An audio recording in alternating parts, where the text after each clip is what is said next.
give him a little introduction before he goes ahead. Maybe it's not on.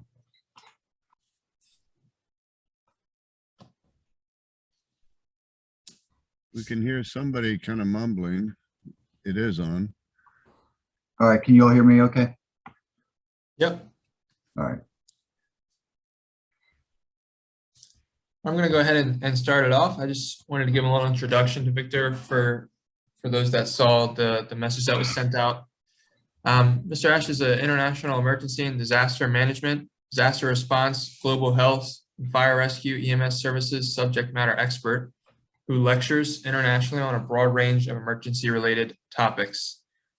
He's developed emergency and disaster management-related programs internationally and extensively throughout Afghanistan, and he's a 46-year veteran of the Fire and Rescue Service, having served 36 years as the fire chief. Here is Victor Esch. He set up a nice presentation for us, and we'll do some Q&A as soon as he's finished, and then break out into some rooms for networking. Go ahead, take it away, Victor, whenever you're ready. All right, thank you very, very much. Can everybody hear me okay? All right, very good. Good afternoon, I'm Victor Esch. I'm an Eagle Scout since 1972. It's an honor and privilege to be here today and share some of my stories and interweave how scouting has affected both my life, the success of my activities, and the lives of those who I have touched along the way. Before we get started, I want to thank the National Eagle Scout Association for hosting the event, to Colin for inviting me, and my longstanding friend, fellow Eagle Scout Richard Tilley, who nominated me to speak before here.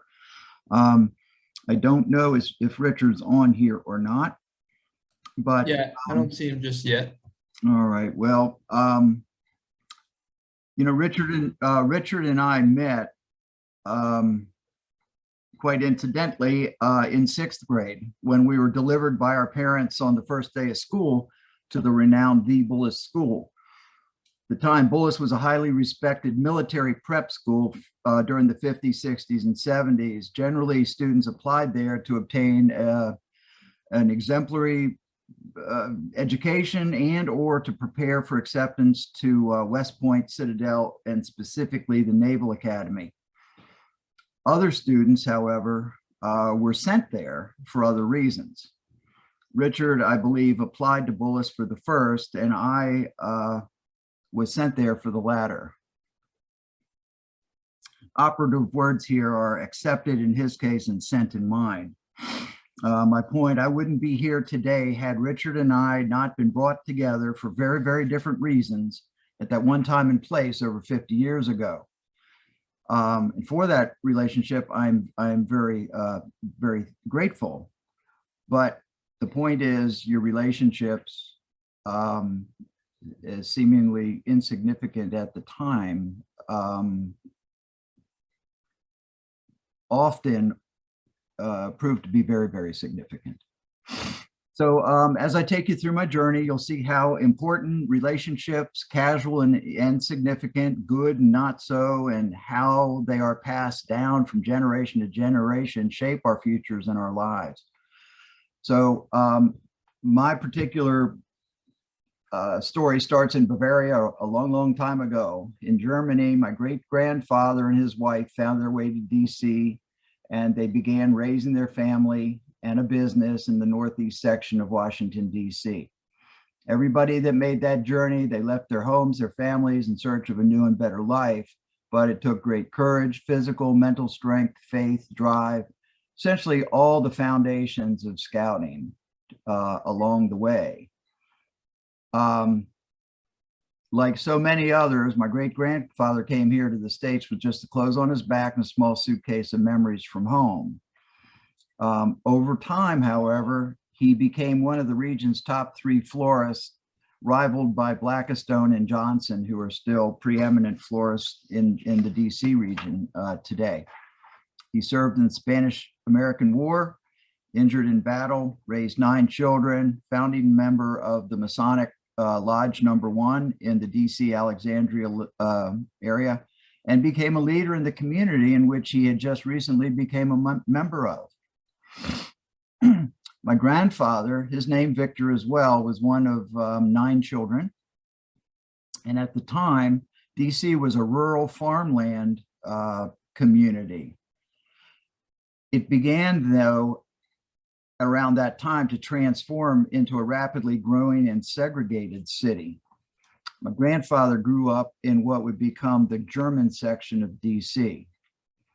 And as a child, he learned the value of hard work, friendliness, courtesy, reverence, assisting others, trustworthiness, and the like as he worked on the family farm and the florist. Education at the time was the only key there, or that was the only way to get out of the situations they were in and out of the communities they lived. Most of the immigrants at the time didn't think education and a better life was really attainable. But my granddad excelled in school. He became a founder and president of the Eastern Savings and Loan, a physician, a pharmacist, and father of six children. Somewhere along the way, he met and befriended the chief of the Metropolitan DC Police Department, and he became their unofficial police surgeon. So my dad, he's a Victor also. His dad died when he was about 9. So he and his younger brother by a year grew up on the streets of DC. It's now a very segregated city, still living in the heavily populated German section. There was a Jewish section, Italian section, and so on. So my dad, he learned all his principles at a young age when he was helping his dad before he died in the pharmacy. He went on medical rounds with him. He helped him with his medical practice as an assistant in the office.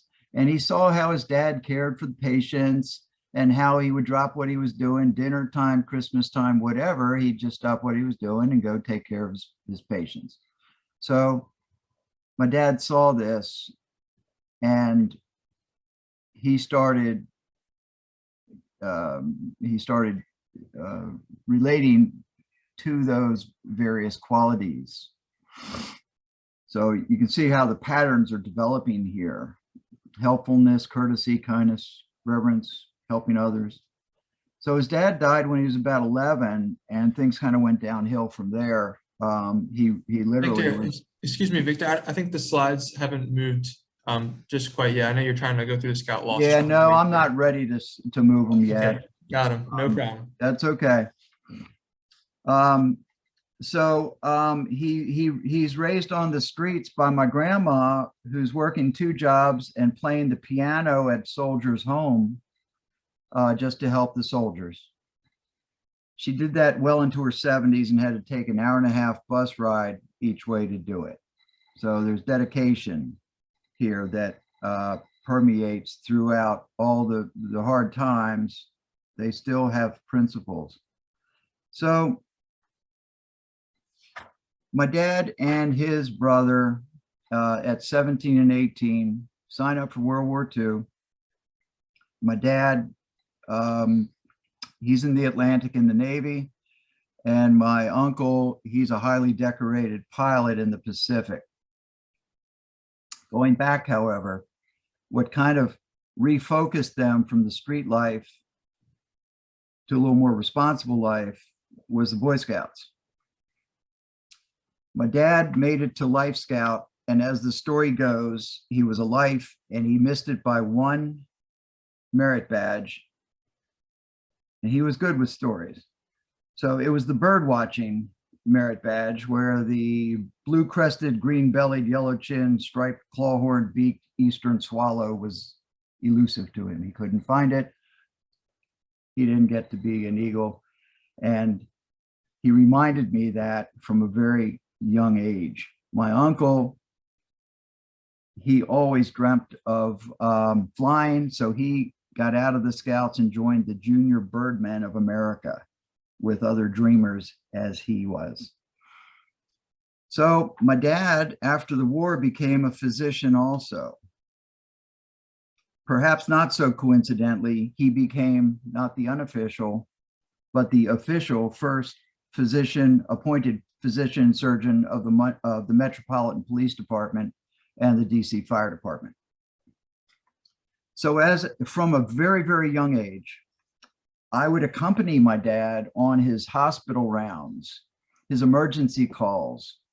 I would accompany him when he would respond to major fires in the district. I actually went with him to the DC riots in 1968 when I was only 10 years old. So he was exposing me to the horrors of life to some degree at a very early age. In retrospect, well, it was what it was, and he did what he did, and I am what I am as a result. So with all these exposures that I had, the apple really didn't fall from the tree. And in fact, it may never have fallen off the tree. I, however, did become an Eagle in 1972. After learning all the skills and the tenets of the Scouts as I was growing up. My Eagle Scout project, again, at a young age, I was hanging around fire stations with guys who were much, much older than I was. And I learned of a need just from observation that my community, Potomac, Maryland, had no ambulance. The closest ambulance to Potomac was either downtown Rockville or the BCC in downtown Bethesda. A good 25-minute response into our area. To our outer reaches of our community, it could be 30, 35 minutes. So for my Eagle Scout project, I went door to door throughout the Potomac community after school, collecting money to purchase an ambulance. I found the ambulance, I negotiated it, and I purchased it. And with somebody else's assistance who could drive, I literally delivered it to the department. So that ambulance stayed in service for the next 8 years until it was replaced by by Montgomery County.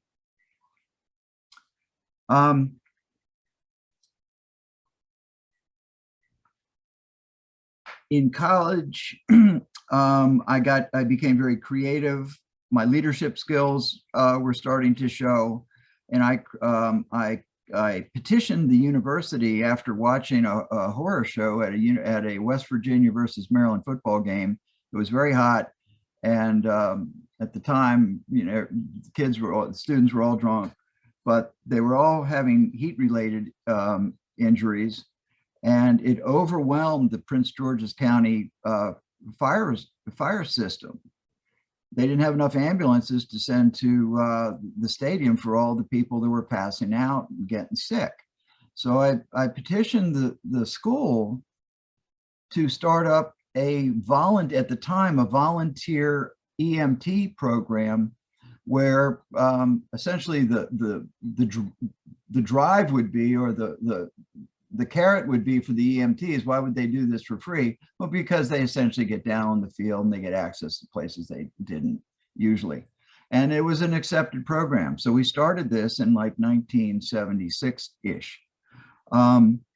Moving on, I went to the health department and convinced them that they needed student health advisors to assist with explaining birth control. So they accepted this idea. We established a small cadre, a little army of male, female. We teamed up. We handed out condoms, and we taught, you know, if you're going to do it, this is how, you know, this is the appropriate way. Then this thing developed into putting EMTs at Division I ball games, all Division I ball games at Maryland, and putting EMTs at intramural, frat, and sporting events. It then became a paid position. Amazingly, a couple of years ago, when my son graduated from UNC, same situation. It was really, really hot. People were flaking out, but they had no such system.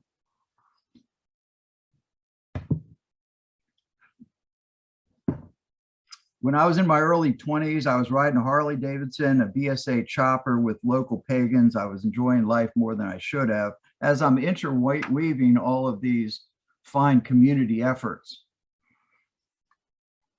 But I was always guided by my principles and my soundly adjusted moral compass along the way. So at 26, I became the youngest fire chief in Montgomery County history. I inherited 68 career professional firefighters, union firefighters that I was responsible for, and only 5 volunteers. I recreated this department and recruited over 100 volunteers, to which we did river rescues in the Potomac. I started a paramedic program. My ambulance that I had bought had been replaced. We petitioned the community for Jaws of Life, and we built a second station. So we just recreated this department within the community, and as a result, the community embraced us. I've been on numerous federal response, emergency disaster response teams. I've been all over the world assisting with those. And at some point, I realized that we had responsibility for the Potomac River from Chain Bridge all the way up to Seneca. But what I realized, we had a drowning rate of 28 people a year. We were losing 28 people drowning in the river per year. And we had a body recovery team. We didn't have a rescue team. So that over the next 18 months or so got changed. We now have, and we have had since then, a world-renowned program. We are the national experts in rapid water rescue. And our program now is a federally endorsed program. When they have hurricanes anywhere in the country or any major flooding issues, they will dispatch us.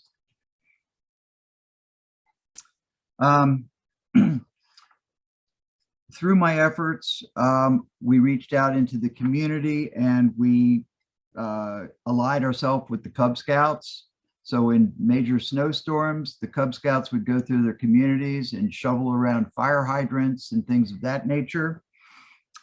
We essentially unified our communities. So what had been tasked down to me with my 5 kids, one of them essentially is following my footsteps. He's right in line, just as my great-grandfather, my grandfather, my dad, and I. He seems to be on the same track. So we'll fast forward to September 11th. Where I was one of the first responders to the Pentagon. I spent September 11th at the Pentagon. We were one of the first crews to actually go in. And after about 11 or 12 hours there, I got word that I was to report to New York.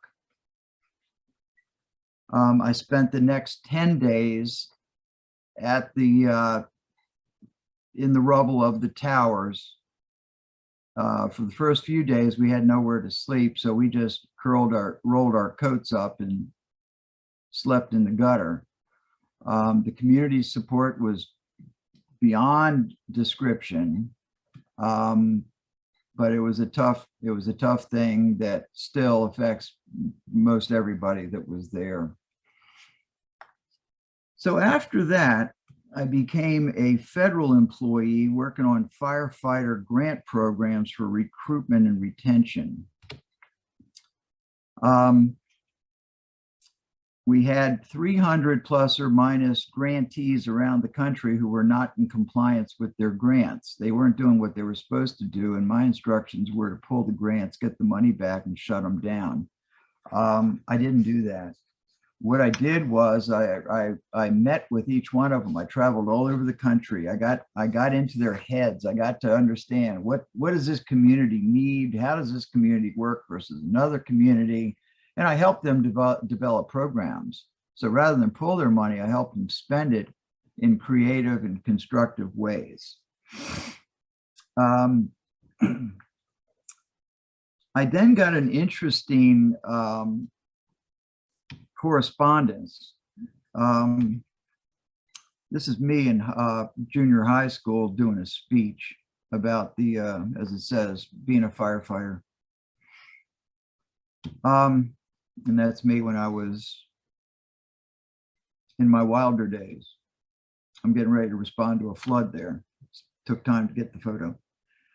So late 70s, I connected with the Nam Knights Motorcycle Club. It's a Vietnam veterans club. And at some point we brought in police officers. I've been riding with them for years. This is an outlet. These are like-minded people, and we support the military community and the law enforcement community typically. Spend a lot of time at Walter Reed, just helping in any way we can with supporting our brothers who are struggling. This is actually my son, the one who actually is going to be a firefighter. So I'm in my office at FEMA, Department of Homeland Security, and I get a real strange email, and it says, "We've seen your credentials, we've looked at your resume, and we think you'd be really good for a position. Would you be interested in accepting a position in Afghanistan?" So I think somebody's playing a joke on me. And I look outside, look out my window of my office, I look up, I look down, and I expect to see some clown just howling on the floor, but that didn't happen. There's nobody there. Turns out it was a real offer. To this day, I have no idea how they found out about me. But I said yes. And subsequently, I was hired as a contractor at this point to go to Afghanistan and assist them in developing their fire rescue programs. In Afghanistan, they have two. They've got they're all national systems, but one is run by the Ministry of Defense. One is run by the Ministry of Interior. Interior is like the civilian leg, and Defense, obviously, the military fire service. So I got there, and I'm getting introductions, and then I get approached by a two-star general asking me if I would help him with the Ministry of Interior's programs. So essentially, the job was almost identical. I said, yeah, of course I will. So now I've got 4 programs, 4 systems to run in a country, a lawless country, that really is starting from scratch. They had nothing. I mean, zero. They had some old Russian junk that was left over from the Russians as far as equipment, but they had no training, no experience. Most of them were illiterate. It was going to be a tough deal. So as I did my research, I realized that the fire service comes under the auspices and under the guidance, or legally under the Disaster Response Directorate, which is run by the second vice president. Well, other than that, those words in the law, there was no Ministry of Defense. It didn't exist. It was a concept. It was a theory. So before I could do anything in the fire department, I had to help out. I had to figure out how to ramp up and implement an entire Ministry of Defense Directorate, which I did. It took years, but we did it. But what that entailed was literally traveling to every province in the country to identify what their natural hazards were. Is this a Hazara? Is this a Pashtun area? Are the Talibs deep in here? You know, I had to get culturally, I had to get acclimated. So it was a wonderful, wonderful journey. Mostly done, at least facilitated by Rotary Air and helicopters. It was just a fabulous experience, and I met just some wonderful, wonderful people. Although we really couldn't communicate with each other. I can understand Dari. I wouldn't say moderately well, but I can follow a conversation if they talk slowly enough. I cannot write a lick, and I cannot speak it very well at all, other than, you know, a couple dozen phrases. But regardless, we got by. I had a translator, and what I started learning was a few things. One, the translators had to pass a test. But of course, the person that was testing them was probably their cousin, uncle, or their buddy. So my best translator was actually pretty good. He was educated in Great Britain, but the rest of them, the real Afghans. And when you play poker, I don't play, but there's I understand there's something they call a tell. You can look at somebody and they do something that you can figure out they're bluffing or whatever. Well, they all had the same tell. The niceties, the pleasantries when you introduce and you meet somebody, all starts off the same way. Hello, sir. How are you, sir? How's your family? It's always, how's your family? You do this before any business starts. So the thing is, if they repeatedly ask about your family, you know they have absolutely no idea what you're talking about, and this is their safe zone. So every time they ask, you know, start going with the family thing, you know, you're in trouble. So it was a great job. I met all these fabulous people. We communicated just because we had the same interests and because I was implementing all of my qualities that I had learned through the scouting.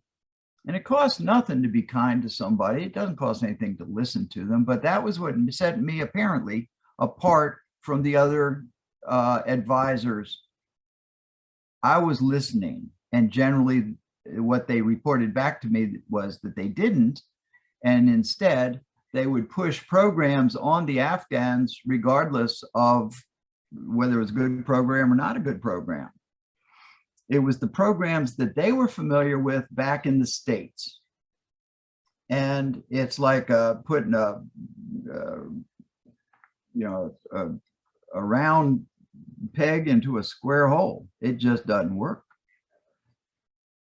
In battle, I helped as many Taliban as I did Americans. Somebody was injured, they were injured. I saved a couple commanders' lives, and I was known as the Ghost because I would disappear as quickly as I'd appear. I don't know if it saved my life a few times, but we were in on several occasions, we were in some really bad spots when the Taliban just basically walked away. And the only thing I can attribute it to was appreciation for the kindness that I showed them previously, as I recognized some of the people on the battlefield. So it was just a tough job because I was trying to explain concepts that were foreign to them. Communications. They listened intently, they tried, but they processed things differently than we do, and they're just oriented differently.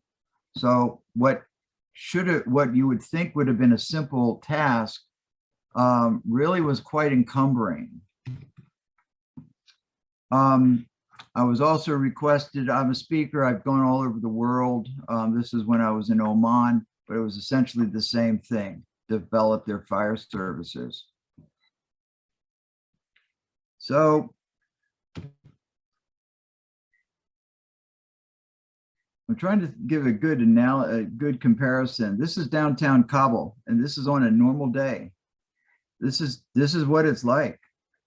You can see a couple vehicles in that mess, not the ones that are parked, but that is actually a roadway. You can see a yellow bus. You can see a few cars there, but this is travel in Kabul any given day up until about 8 o'clock at night. During the fighting season, the Taliban go home. 5 o'clock at night, it's just like a job to them. They come out at about 5:30, 6 in the morning, ready for battle during the fighting season. That's from like April until November-ish. Then it gets too cold. They don't fight in the winter time when it's cold, unless they're squeezed into it, pushed into it.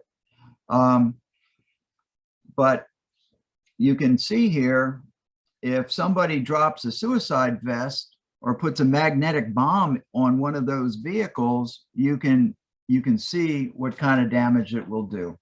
And these are the things that we also responded to. And these are the type of situations we were trying to teach the Afghans how to handle themselves.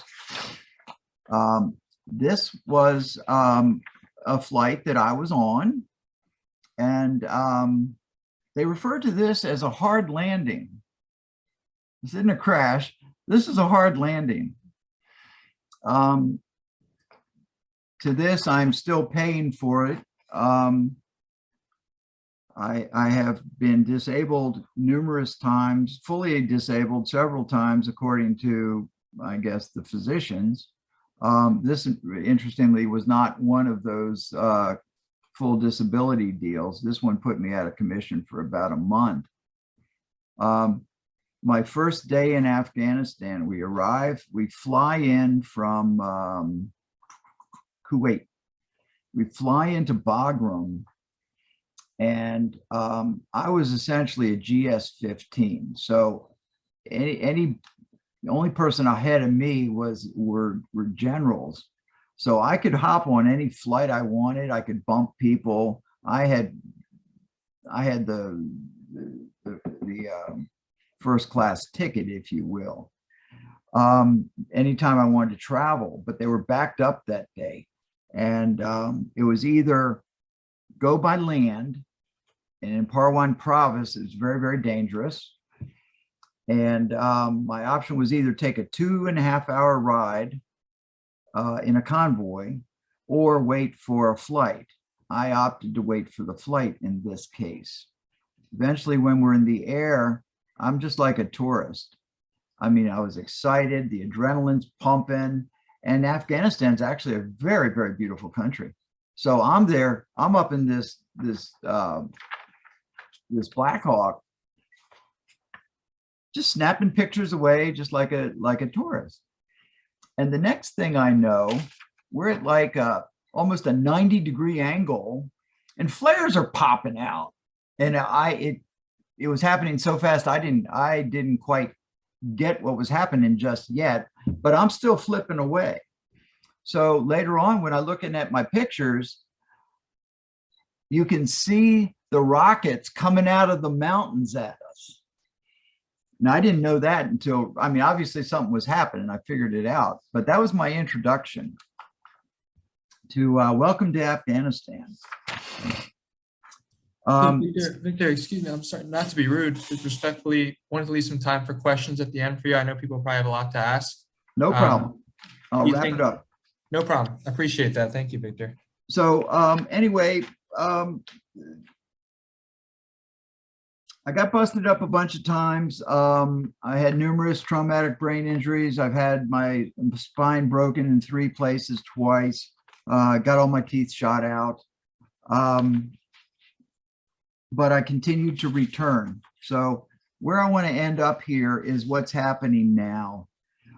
In August, I've always stayed in touch with the people that I've been in contact, that I worked with.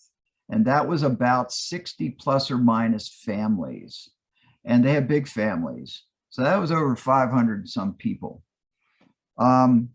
We were successful. So in like February of last year, we could see the pattern. We knew what was happening. Insiders, the locals, they knew what was coming. So they're starting to get worried, but not freaked out yet. And I offered, do you need help? Do you want me to get you out of the country? And no, we'll wait a while.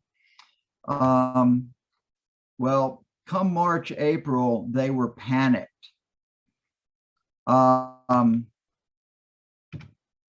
And now it's crunch time. Overall, we got about 500 people out of the country before September 1st. After that, we've probably only gotten about 30 out. I am personally helping about 300 people right now, and all we're able to do is keep them alive. We feed them, we can find them safe harbor, we can find them a safe place to live. We have a medical corps. Last night I had a guy that the Talibs put a tire iron through his head, but he lived. We've delivered hundreds and hundreds of babies, some by C-section. We have an international network.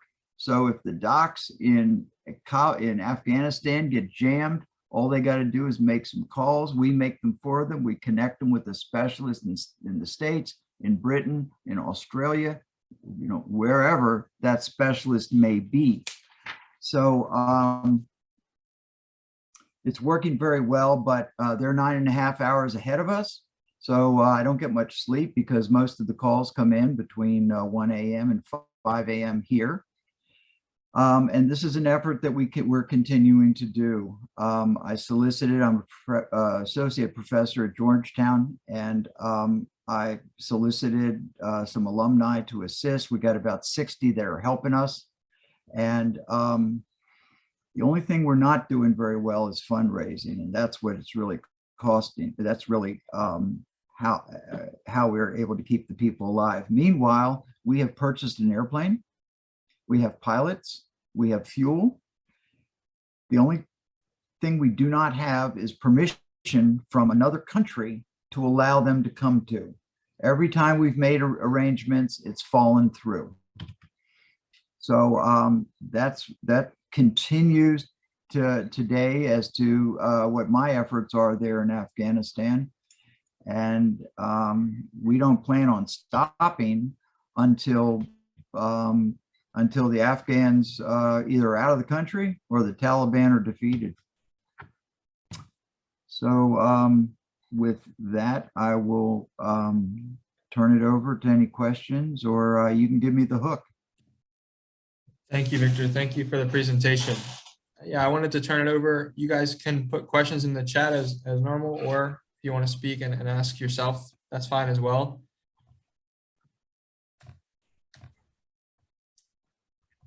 Richard, go ahead. Thank you. Howdy, Chief. Hi, Richard. Tilly. How are you, buddy? Fine, sir. Thank you. I gave you an introduction before you got on. Right. Thank I you. even popped a picture of you in 8th grade. Question. Since we were there for so long, what do you think contributed to, you know, the collapse? What is it that we didn't do right, or why couldn't Afghanistan stand up for itself? What we didn't do right was just about everything. However, that was not necessarily the leading factor. And the leading factor was the one tenet of the Scouts that I have yet to master. And that would be being fiscally prudent. Greed. Throughout the entire ordeal leading up to the collapse of Kabul, if you go back and you think, you never heard of any major battles. You never heard of any kind of conflict.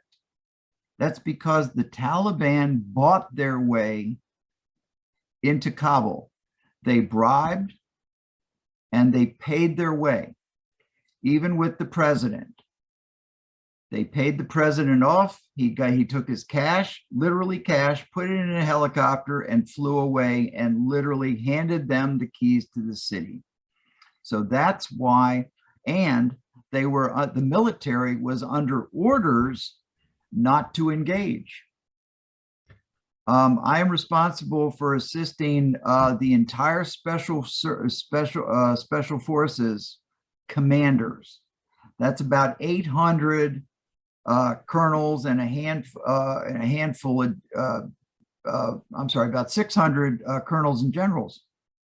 And they actually took their entire battalion's worth of weapons and hid them. And these guys were ready to fight. and they were ordered to stand down eventually, and things were so chaotic that they didn't have time to think. They were actually ordered to turn those weapons in. They had them in Uzbekistan. And now in retrospect, foolishly, they complied. They just marched on over and dropped them off. So there is actually an offensive coming.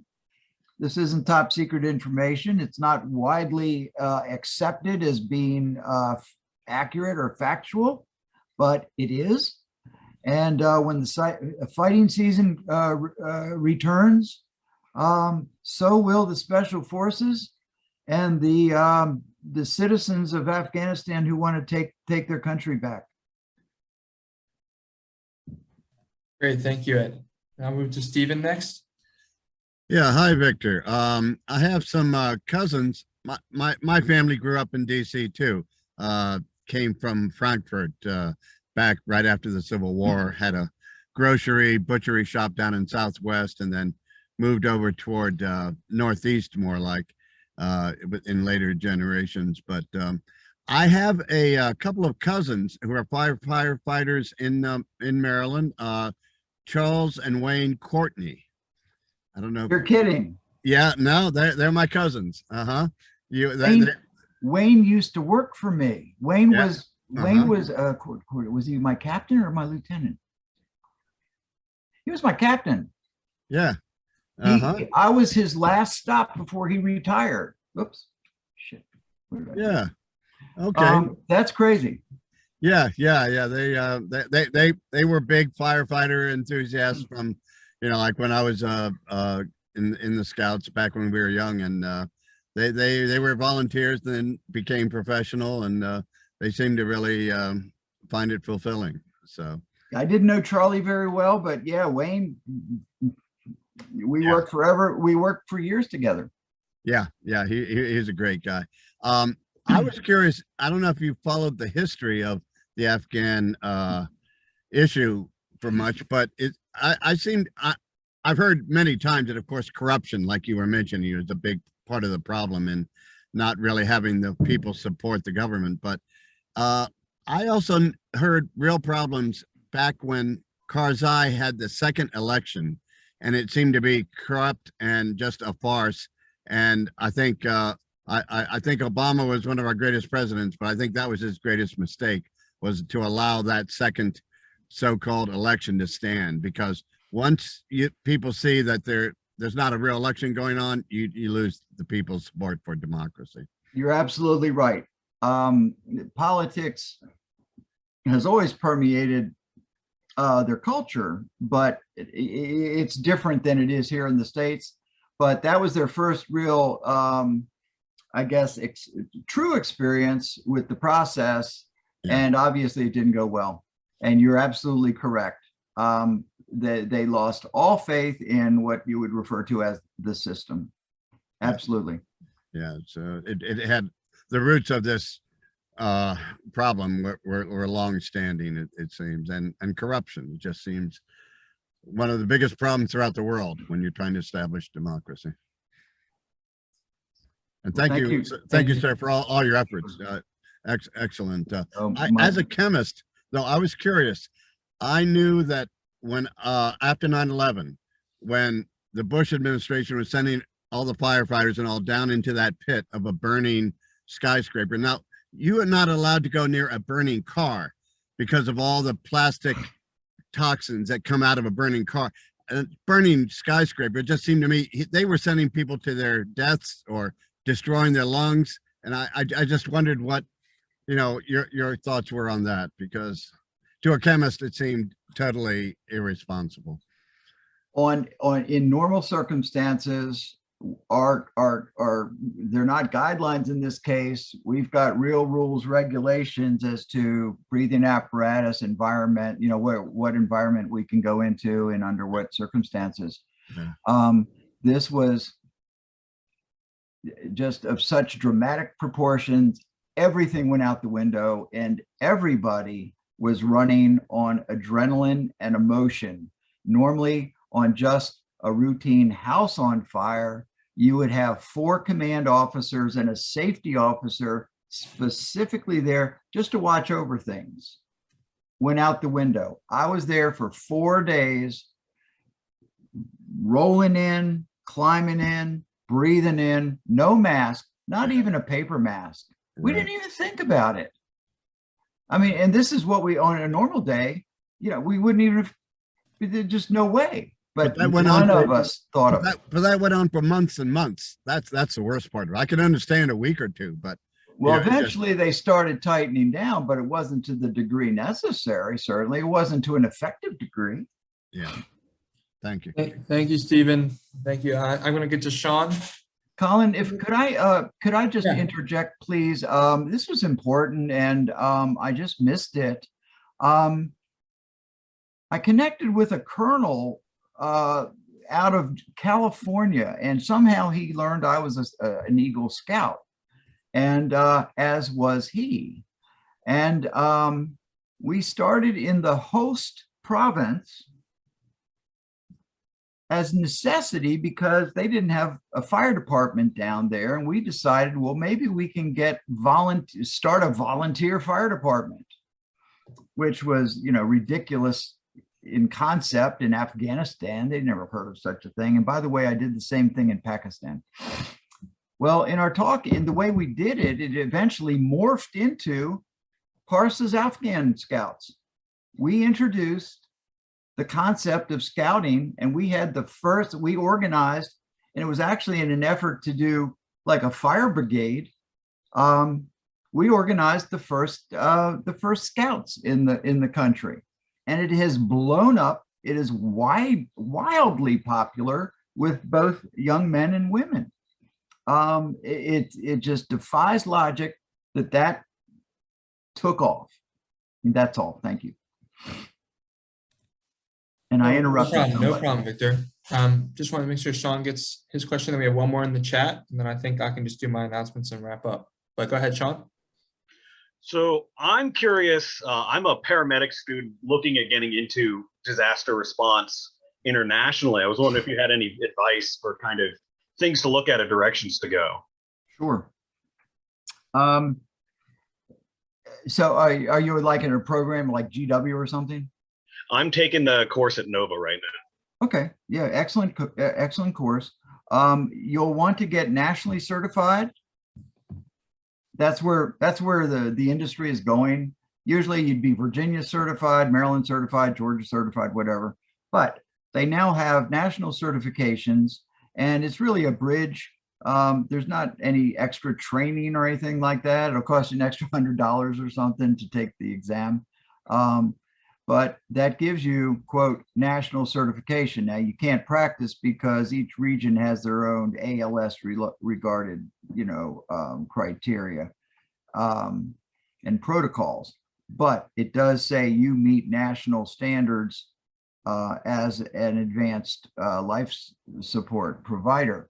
So once you get those certs, in fact, before you even get those certs, start your search. And there are some companies specifically that recruit for overseas. One's a contractor. I don't know. You will have no trouble once you start Googling. Just pick country. Afghanistan. Even if you don't want to work in Afghanistan, just pop that in, and you'll get a big list on Google of all the recruiters and companies that do international contracting, if you will.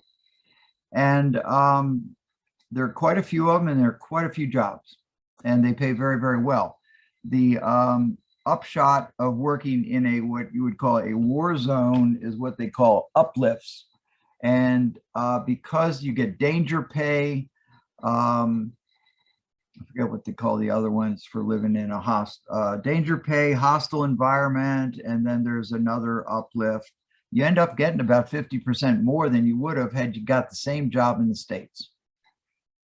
Of course, there's some danger that goes with that, but and also it's tax-free. If you're out of the country for 1 year minus 9 days, your first like 200,000 is tax-free. Great, thank you, Victor and Thank you. Sean. I hope they answered some of your questions. We just got one more question before I move on to a little bit of announcements and we can adjourn. Henry put in the chat, very interesting. Thank you for sharing. How do you think that fire and rescue services will have to, and how are they prepared to, adapt to the impacts of climate change, especially the increased frequency of extreme weather such as heat, storms, and flooding, not necessarily in DC, but longer fire seasons as well? Well, it certainly is having an impact, and it is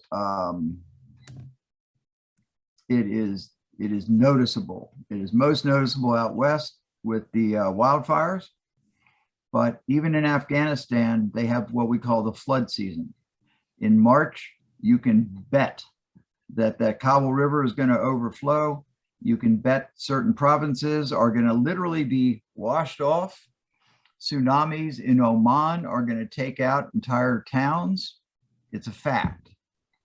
I don't know when, but I can guarantee you it is going to happen because it is happening with increasing frequency and increasing, and the events are increasingly almost exponentially more worse than the previous ones.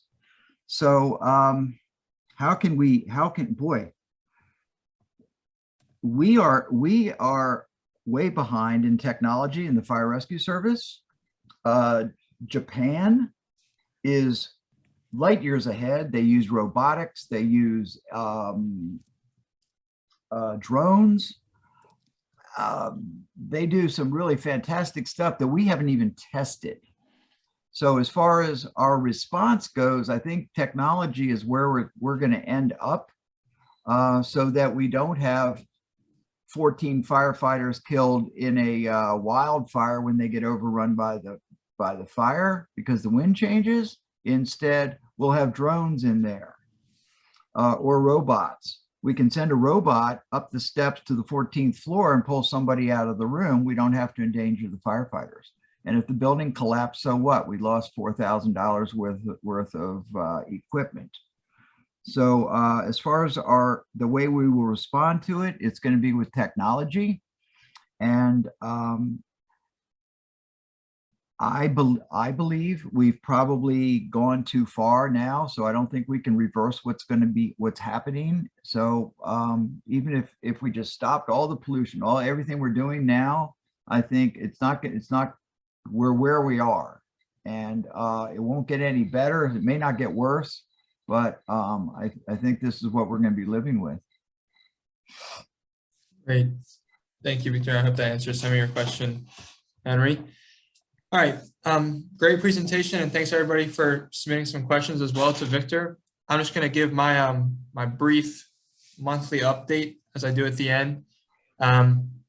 In March, on March 23rd, we have our NESA Awards dinner at